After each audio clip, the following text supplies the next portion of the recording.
Video ini merupakan video pertama pada playlist pembelajaran HTML dasar di channel ini. Nah, pada playlist ini kita akan belajar HTML dasar berdasarkan pengelompokan tag-tagnya. Sehingga nantinya kita bisa mengetahui fungsi dari tag-tag dasar pada HTML. Jadi tag-tag yang akan kita bahas ini akan dikelompokkan berdasarkan pengelompokannya. Contohnya seperti kumpulan tag-tag yang digunakan untuk membuat daftar atau list. Kemudian juga ada pembahasan tentang kumpulan tag-tag yang dikhususkan untuk file berupa gambar, audio ataupun video. Ataupun mungkin juga kita akan membahas tentang tag-tag yang biasa digunakan untuk membuat form. Masih ada banyak lagi kelompok tag yang biasa digunakan pada HTML, dan semuanya akan kita bahas pada video pembelajaran di playlist ini. Untuk itu pastikan kalian tonton setiap episodenya sampai episode terakhir. Dan sekarang langsung saja kita lanjut ke pembahasan pertama. Nah, pertama kita bahas dulu tentang apa itu HTML. Jadi, HTML ini merupakan singkatan dari Hypertext Markup Language. Nah, jadi ini merupakan bahasa standar yang digunakan untuk membuat dan menyusun sebuah halaman web. Jadi, dengan menggunakan HTML ini kita bisa menentukan struktur konten seperti teks, gambar, tautan, tabel, dan elemen lainnya yang akan ditampilkan pada browser.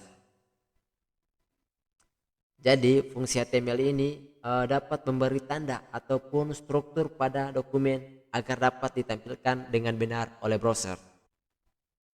Nah, sekarang kita akan masuk pada pembahasan mengenai fungsi pada HTML. Jadi untuk fungsi pertama di sini yaitu untuk memberi struktur pada halaman web. Nah, jadi setidaknya ada 5 fungsi pada HTML.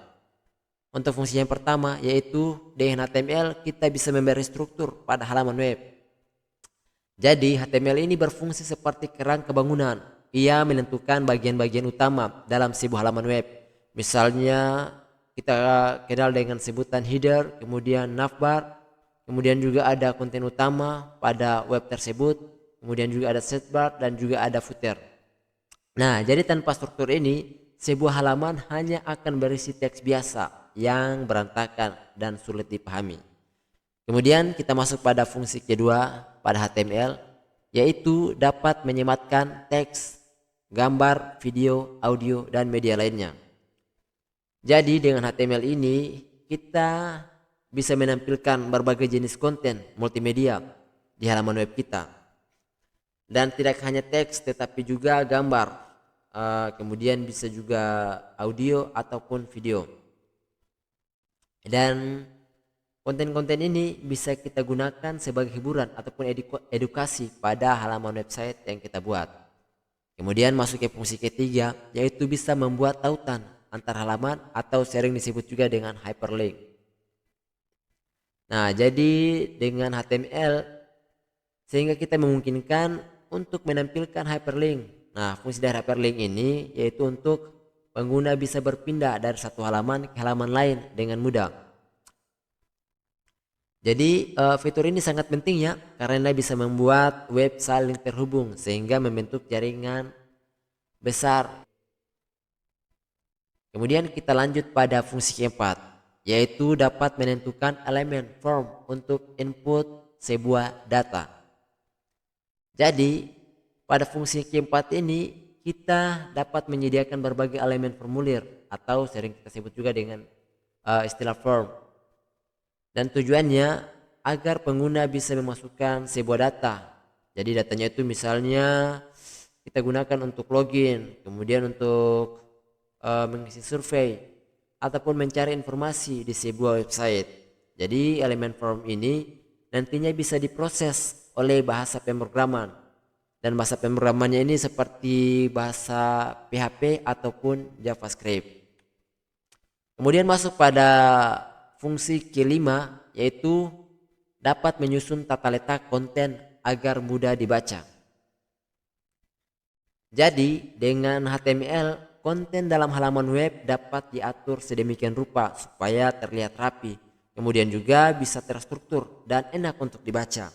Nah, kemudian elemen-elemen seperti heading, paragraf, tabel, dan list membantu mengorganisasikan informasi sehingga pengguna tidak bingung saat membacanya. Jadi setidaknya di sini kita sudah bahas 5 fungsi pada HTML.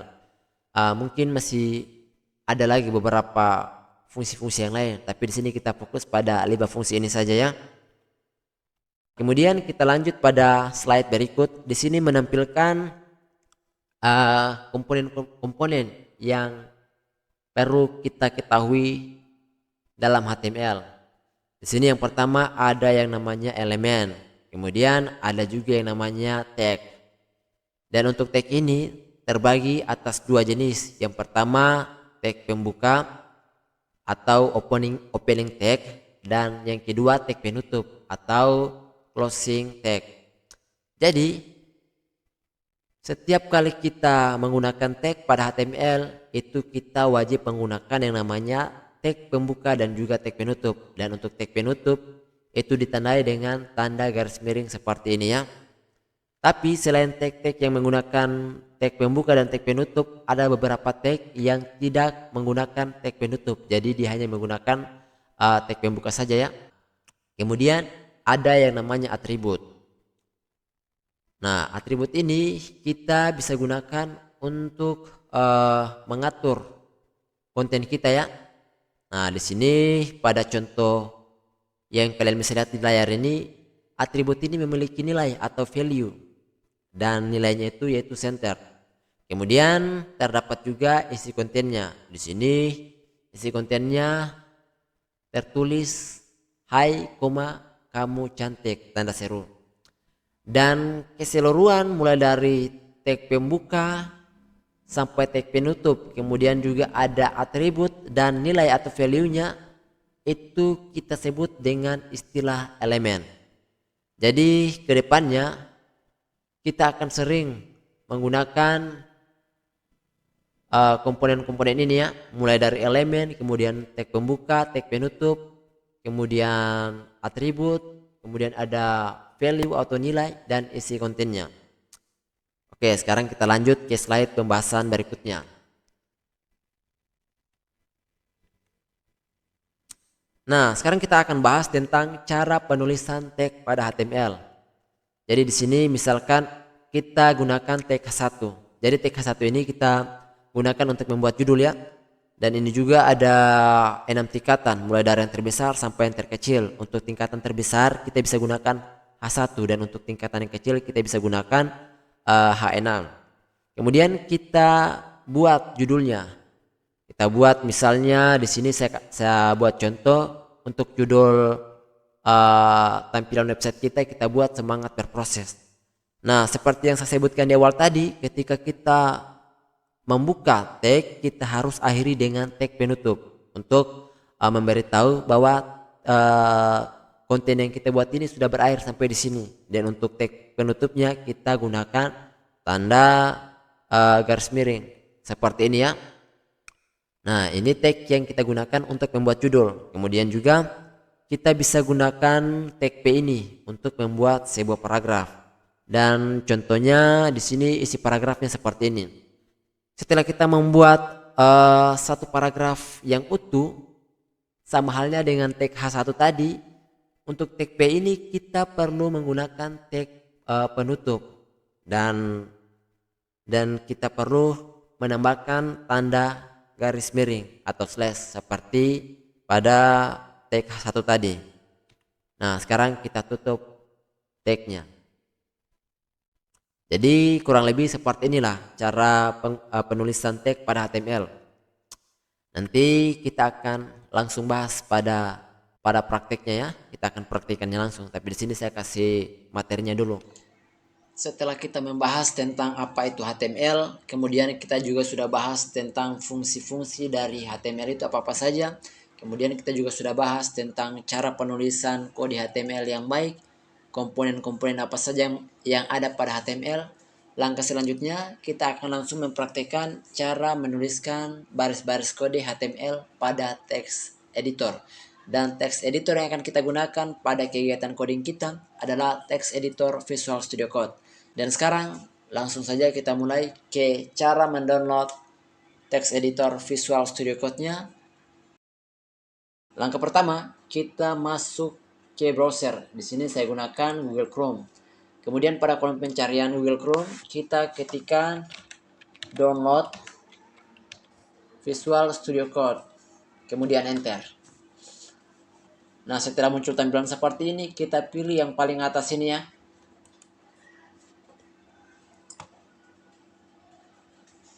Maka akan muncul tampilan seperti ini. Nah, jadi di sini kita bisa mendownload Visual Studio Code-nya sesuai dengan sistem operasi yang kita gunakan. Di sini tersedia untuk Windows, kemudian ada juga Linux,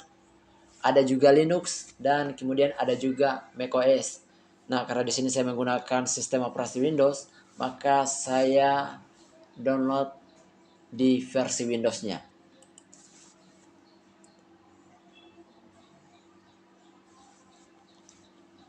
Jadi kalian sesuaikan saja dengan sistem operasi yang kalian gunakan pada komputer atau laptop masing-masing. Nah, tapi ini karena saya sudah download sebelumnya, jadi ini saya hentikan saja, kemudian saya close. Nah, setelah kalian selesai download nanti, kalian bisa langsung install seperti kalian menginstal aplikasi pada umumnya ya. Setelah terinstall aplikasi text editor Visual Studio Code-nya di komputer kita, maka langkah selanjutnya kita akan mempraktekkan cara penulisan kode-kode tag HTML yang nantinya akan kita bahas pada video selanjutnya. Jadi pastikan kalian akan terus berada di playlist ini untuk mendapatkan pemahaman tentang HTML. Sampai jumpa di video pembelajaran selanjutnya.